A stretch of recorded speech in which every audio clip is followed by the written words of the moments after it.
राधे राधे भक्तजन। भगवत गीता के 9वें अध्याय से श्लोक 4 में बताया जा रहा है, यह संपूर्ण जगत मेरे अव्यक्त रूप द्वारा व्याप्त है। समस्त जीव मुझ में है, किंतु मैं उनमें नहीं हूँ। अब इस श्लोक का विस्तार में अध्ययन हुआ है। भगवान की अनुभूति स्थूल इंद्रियों से नहीं हो पाती। कहा गया है कि भगवान श्री कृष्ण के नाम, यश, लीलाओं आदि को भौतिक इंद्रियों से नहीं समझा जा सकता। जो समुचित निर्देश से भक्ति में लगा रहता है, उसे ही भगवान का साक्षात्कार हो पाता है। ब्रह्म संहिता में कहा गया है, यदि किसी ने भगवान के प्रति दिव्य प्रेमाभिरुचि उत्पन्न कर ली है, तो वह सदैव अपने भीतर तथा बाहर भगवान गोविंद को देख सकता है।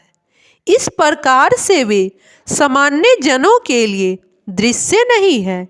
यहाँ पर कहा गया है कि यद्यपि भगवान सर्वव्यापी हैं और सर्वत्र उपस्थित रहते हैं, किंतु वे भौतिक इंद्रियों द्वारा अनुभव गम्य नहीं है।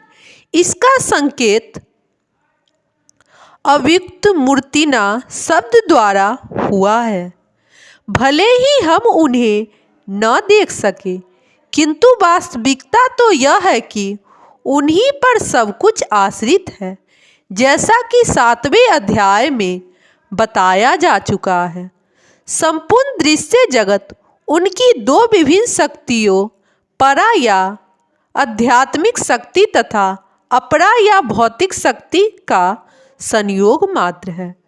जिस प्रकार सूर्य प्रकाश संपूर्ण ब्रह्मांडल में फैला रहता है, उसी प्रकार भगवान की शक्ति संपूर्ण सृष्टि में फैली रहती है और सारी वस्तुएं उसी शक्ति पर टिकी है। फिर भी किसी को इस निष्कर्ष पर नहीं पहुंचना चाहिए कि सर्वत्र फैले रहने के कारण भगवान ने अपनी व्यक्तिगत सत्ता खो दी है। ऐसे तर्क का निराकरण करने के लिए ही भगवान कहते हैं, मैं सर्वत्र हूँ और प्रत्येक वस्तु मुझ में है, तो भी मैं पृथक हूँ।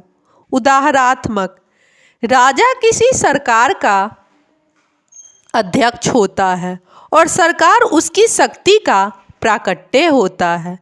विभिन्न सरकारी विभाग राजा की शक्ति के अतिरिक्त और कुछ नहीं होते और प्रत्येक विभाग राजा की क्षमता पर निर्भर रहता है।